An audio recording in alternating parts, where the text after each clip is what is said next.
started this with me, Jeff. We both worked at the same company, but we were sitting on a highway between Matheson and Cochrane, and it was closed due to a fatality. And chatting like you and I are now, saying, somebody's got to do something about this. It seems to be getting worse. We're sitting on highways that are closed all the time. We were both in the same line. That's kind of where the birth of the idea, I guess you could say, came from. I had heard a saying a long time ago that decisions are made by those who show up. So I kind of said to him, well, somebody's got to do something. Why can't it be us? There's a big jump from sitting in a traffic jam caused by an accident to actual advocacy. Why did you feel that it was necessary to form this organization? We feel that people are unaware that it's happening everywhere. It's not just Northern Ontario. We focus a lot on Northern Ontario because there's a lot more attention there. They close a highway in Northern Ontario, everything stops because there's no way to go around it. There's no detour. When they close the 401 because of an accident, people can find a way around it. They can get off the highway. It's not that it doesn't inconvenience people, but there's less conversation about it. Even down on the 400 and the 401, we're seeing tires coming off semis, which is just ridiculous in our mind.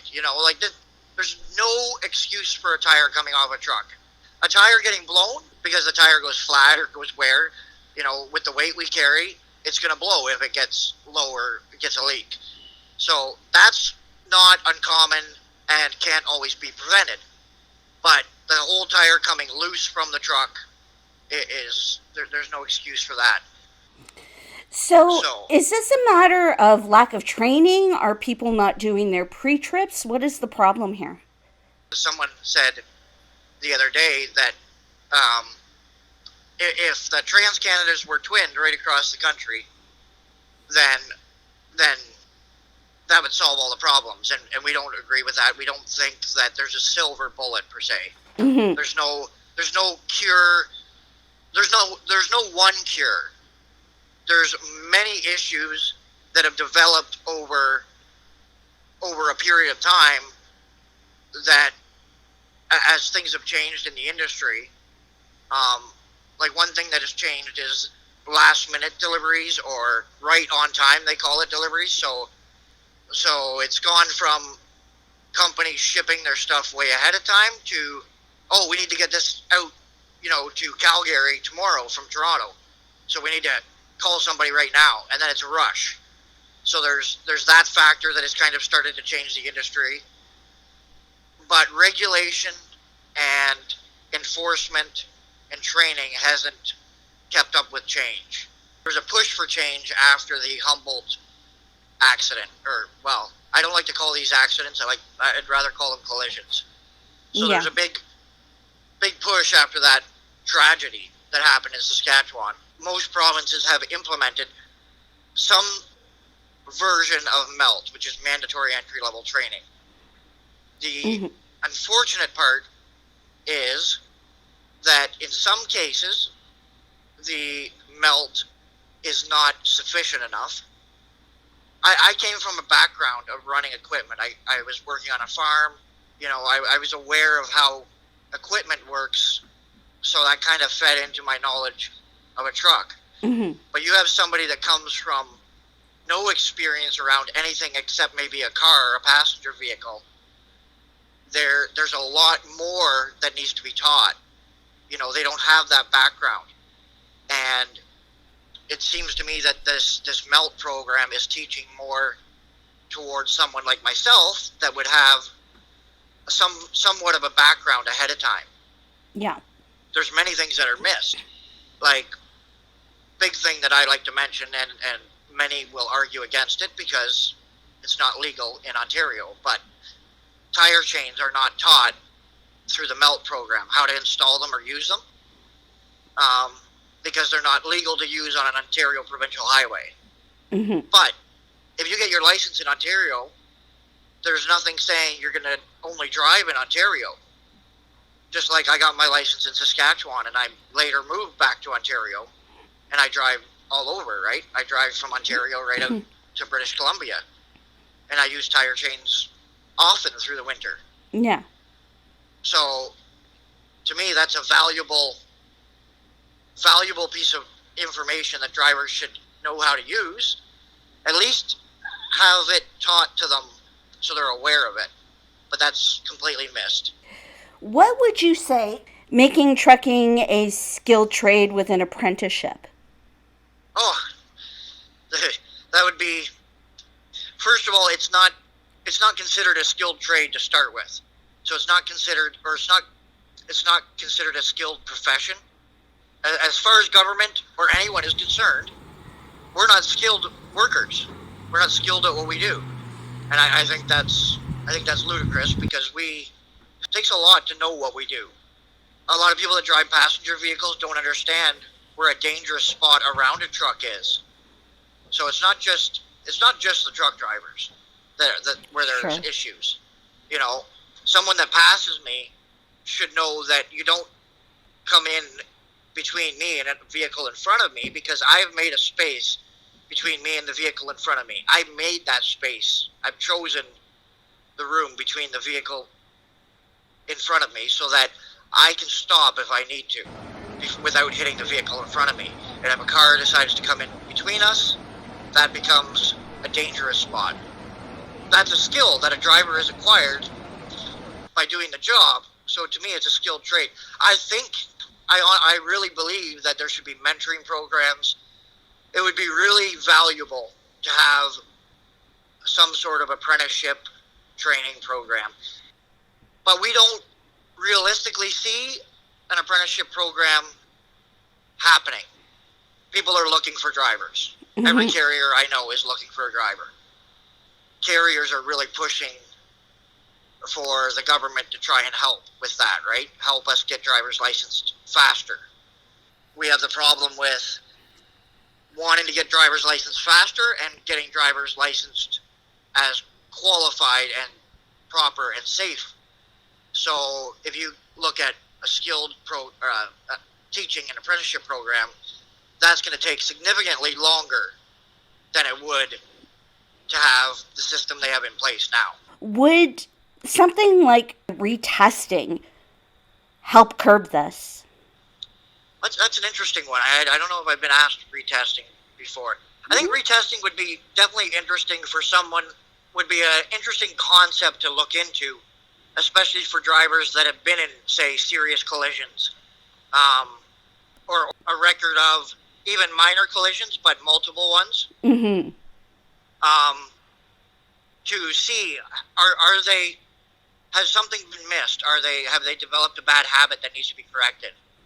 That would be an interesting and maybe a valid idea to retest drivers to ensure that. I don't think the industry would support more road retesting on the full scale idea, because that would take a lot of drivers off the road for a certain amount of time, and the drive test centers are already overbooked. Like they're beyond their capacity. Wow. They're beyond capacity for what they're doing. So the drive test centers are pushed to try and get these tests done. Well, if the government is so concerned about road safety, and particularly on Ontario, where they're saying it's the safest highways, why are we seeing fewer inspection stations and scales? That seems crazy to me. I think they're short on staff for enforcement officers. We do see them right now. I've seen them quite often, especially in Northern Ontario, on the roads patrolling. But when they're patrolling, they can only stop one truck at a time, right? Mm-hmm. They can't stop where if they have a scale open, they can run many vehicles through. And yeah, it might be just the truck driving over the inspection plate or the weigh scale. But as they do that, they can see, is this truck damaged? Why is it damaged? Does that truck have a flat tire? Are lights out? All these are good examples or good points for an officer to see and say, I should stop him, have him come in for an inspection so that I can look into it more investigate more. Is he a good driver? What's his logbook look like? What's his driving record? So if someone isn't looking after their equipment on the outside, what's missing on the inside, right? Or what's being missed? There was an inspection station out by Ottawa that had a truck pull over the inspection plate, and the tire looked like it was about to fall off, and they caught it. And so to me, that's a perfect example of why these inspection stations should be open. For us as advocates, the best way we see for the industry to improve is, first of all, to ramp up enforcement significantly, to catch the bad ones out there, the bad actors, the bad drivers, or the negligent guys that are not looking after their equipment, and then to significantly change and improve the training. In regards to that, so the conviction code table back in 2007, the demerit points was significantly dropped. Does that need to come back up? Say a truck has gone off the highway, enters the ditch. To us, that's, serious enough as it is. 'Cause why did it hit the ditch? We see it lots in Ontario, in northern Ontario, where a truck's gone off the road and into the ditch. And we found out recently that if that truck did that and it was not involved, it was only a single vehicle, there's a high likelihood that that driver may not be charged with anything.